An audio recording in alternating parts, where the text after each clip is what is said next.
Here we go. Well, hello everybody. This is Philip Martin, and this is On Film for July 16th, 2021, in the year 2021. Yeah, here we are. And the big news this weekend is Space Jam: A New Legacy. No, it's not. Not really. I mean, I really think this is a little bit more like the glorified Tom and Jerry cartoon that came out earlier this year than it is anything else. As far as it goes, I don't hate Space Jam. I really like LeBron. I would have liked to see him do something different than this, but I understand that Warner Brothers is doing. They're looking for a big hit, and they want a big family-friendly movie. I don't quite understand what this is for, and I don't quite understand their strategy here, in that we really tried to get a review copy to see a screener and review it, which I don't know. I don't know if that helps them, but it's sure not going to hurt them if we write, a nasty review of it. I mean, it's just not going to. And it is going to be out on HBO Max and, in theaters today. And people are going to write about it. It's not going to be, a secret movie that.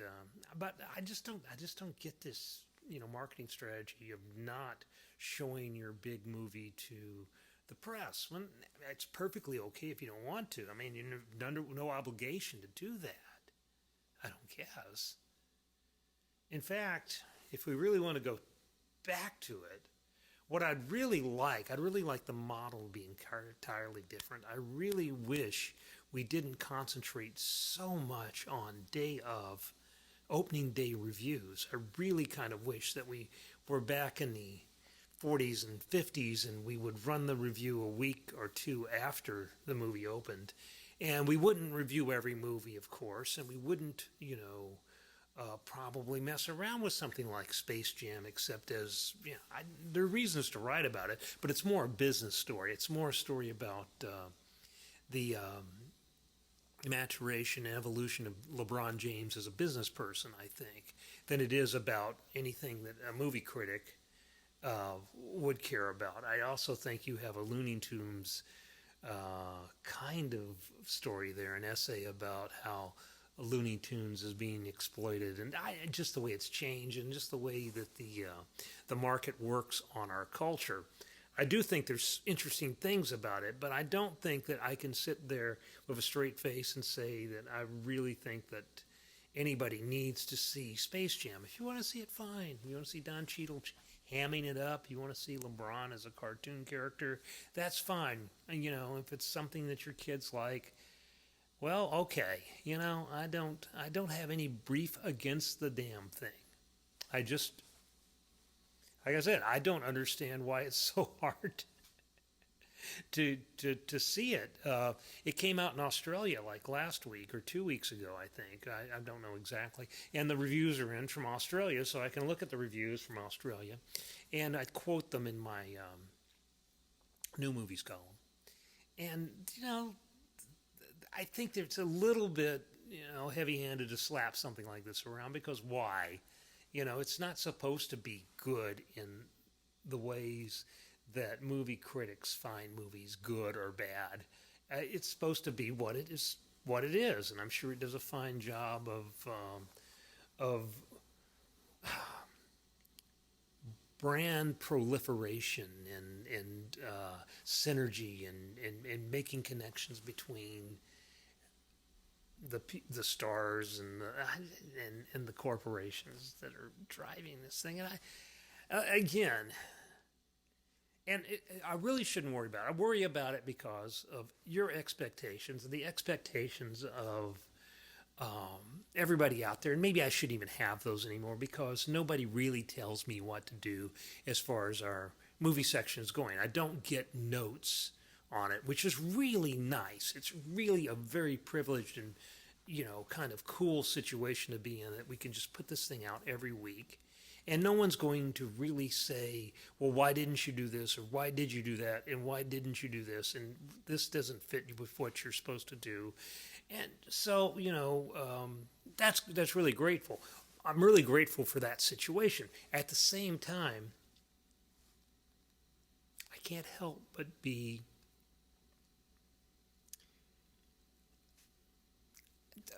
the convention bothers me because the convention is that the big movie this week is Space Jam. And we don't really have anything on Space Jam. If we had room, I did find an OK Wire story about it that we may or may not have at the section because we haven't gotten down to the shopping time where we get rid of stuff that we don't have room for. So it's on the schedule. It's on our budget to have that in there. So there may be... Yes, here we go. It's been a while since we've had a visitor. But anyway, we do. And I'm just going to keep talking through this because I don't want to do this again. Anyway, so Space Jam is the movie. But it's not the movie for us because we didn't see it. And you can't really write about movies you haven't seen, though I know people try to. So what are we going to do? It's like this Space Jam week, and there's no Space Jam review, and we can't review it. And it's just like, what? And there's this little movie, Pig. And maybe... there was a little bit of a thing about Pig a couple weeks ago. I mean, we made fun of it on the radio. And I said that it was probably, the trailer was definitely going to be better than the movie. And the trailer is very good. But the movie is really good.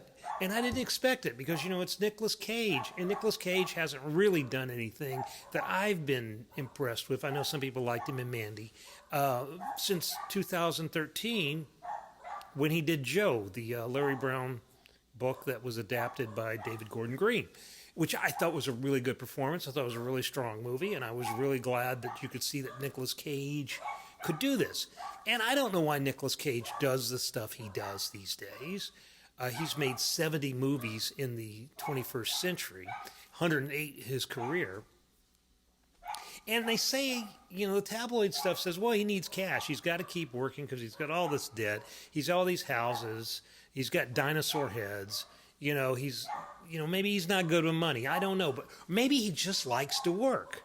I tend to like to work. I tend to write a lot. I tend to write more than I would have to, more than the bare minimum. I certainly do more work than is required to, keep my job, I think. I'm not going to test that, but, I don't really have anything against Nicolas Cage for doing a lot of work, but he has worked in a lot of bad movies. I have never seen him give an uninteresting or dull performance, but he's given some over-the-top performances. He's given some performances that are irritating. Paris! Thank you. Oh, come on in here, girls. Well, anyway, I think there's people working outside. Because that's what... Okay. Ignore the little voices. There's no one else here but me. I can't, leave this and go talk to them without having to start over because that's the program I use. I just like to do this in one take. Anyway, so... Yeah, Nicolas Cage is a good actor. I mean, he's really good in a lot of roles. In Leaving Las Vegas, he was wonderful. I loved him in, his first real role, which was Valley Girl. In fact, I was talking about that the other day. I was like, I almost really wrote a book about Valley Girl. I really think that was a underrated, kind of important, kind of fun movie. It's got a lot of stuff in it. Deborah Foreman's Overbite. Which was, a good name for a rock band. I don't know whatever happened to Deborah Foreman. I hope she's still around and I hope she's well. But I really liked that movie. I really liked a lot of his work, and I remember I went to Los Angeles when they were doing Con Air, and I interviewed him. And if you remember Con Air, he played a character called Cameron Poe. And Cameron Poe was this southern guy from Tennessee. And I'm not one to slag off on actors' accents a lot. I think that usually they're pretty good. Nicolas Cage sounded like somebody from Tennessee to me. Now, other people were going to come, but I'm talking to him about his character. I'm talking to him about this Southern guy, and I guess that, in that situation, maybe I do present as Southern more than I might in other situations. I mean, I think I never sound more Southern than when I'm in New York City, you know. And in this situation, I'm talking to him about it, and I ask him about portraying a Southern guy. And he got a little defensive. But he was also very thoughtful. And he was talking about how he admired these guys who, like lived like Cameron Poe, that, had a pickup truck and, and all this. And I wrote about that in my book, The Artificial Southerner, if you can still find it, which University of Arkansas Press. Plug for me. I'm not so shameless that I have a copy of the book to show you here, because I don't have a copy of the book right in this house. It's at the office. I've got one, so don't worry about that. But anyway, and so it's sort of that I owe that whole kind of idea, the mask of Southernness that you can put on and slip off. I kind of owe that to Nicolas Cage, because I was thinking a lot about the way he played Cameron Poe, in that Cameron Poe, which is also close to Cameron Crowe, which, we just did the big Almost Famous thing, so, that's it, just running around in my mind. But for whatever reason, Cage is what he is, and he's become this sort of mythic, figure, this sort of mythic, holy, crazy guy who wanders around and does all these, strange movies like Bad Lieutenant and Bad Lieutenant Portical, and eats bugs on screen and things like that. But he's really a good actor. He's got a good skill set, and he's a big screen presence. I mean, if you watch him in Pig, which I mean to say, there's a review right there, so don't, read the review. But it's a really good movie. It's not what you think it might be, which you might think it was going to be one of those sort of so bad it's good movies, or one of those movies that is a little too clever, that invest a lot in having a name like Cameron Crowe above the title. Cameron Crowe,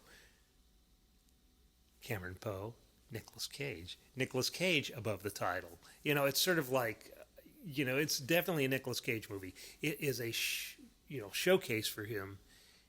He plays this Rasputin chef, former celebrity chef, who's out in the woods because he's been driven away from, the company of humans, and you can understand why if you spend any appreciable time around humans.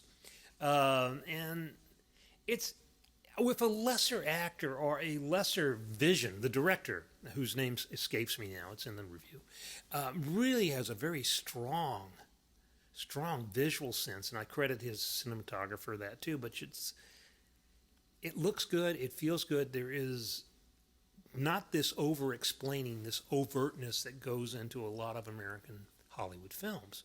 It's a much subtler thing than that. Now, I'm not saying it's the best film of the year. It's like, that's not what I'm talking about. I'm just talking about that I thought it was going to be like something like Fat Man, which is this Mel Gibson Santa Claus movie, Santa Claus action movie. And I thought it was going to be, okay, it's going to goof on itself. It's going to be very meta. It's going to have these cutesy things in it. And it really doesn't. It's really restrained and poetic. And did not see it coming. Didn't expect it. Saw the trailer. Thought the trailer was great. It was, there was Nicolas Cage going, "Give me back my pig." No, he doesn't say that, but it's like, that's the reference to Mel Gibson and Ransom, the, over the top. "Give me back my son. Give me back my pig." That's the sort of thing I thought it was going to be, which is why you watch the things before you write about them, even though some people don't. I'm not going to. It's just sort of like. So Pig saves us this week, because there's not much else. There's Pig, and there's Escape Room, which is a sequel to a movie I didn't even know existed, which made a lot of money. And so some of you are into that. Some of you are into, you're going to be into the Space Jam. All right, I get it. Fine. It's not like we all have to like the same things. I do think that we have to kind of justify our taste to ourselves. So, I do think you ought to think about the stuff that you consume, the stuff that you put in your brain. I do think to a large extent we are what we consume. But I'm not going to worry about Space Jam. I mean, it's what it is. It's a beach ball movie like Avatar. You can get worked up about it if you want. There's plenty of reasons to talk about corporate greed, talk about Warner Brothers, marketing department and merchandise, all the stuff they can do with it. Yeah, that makes me tired. I mean, that's something that people do. I mean, it's like, okay, it has nothing to do with what I want to do, which is write about what these things mean in their lives. Well, it has something to do with it, but that's basically, I've just said what it has to do with it. You don't have to buy it if you don't want to buy it. So Warner Brothers, that's fine. You don't want to show us Space Jam, that's fine. But, I don't get the strategy because we're going to write about it anyway, if we want to write about it. So, there. Well, what else I've got? Oh, it's like I've also got a little bit on My Darling Clementine, which I think I've talked about last week, or maybe not, which I showed in my life quiz class, which now would be yesterday for you, even though it's 2 days in the future for me. So, it's a good section. Haven't seen it yet. Can't wait. See you next week. Bye.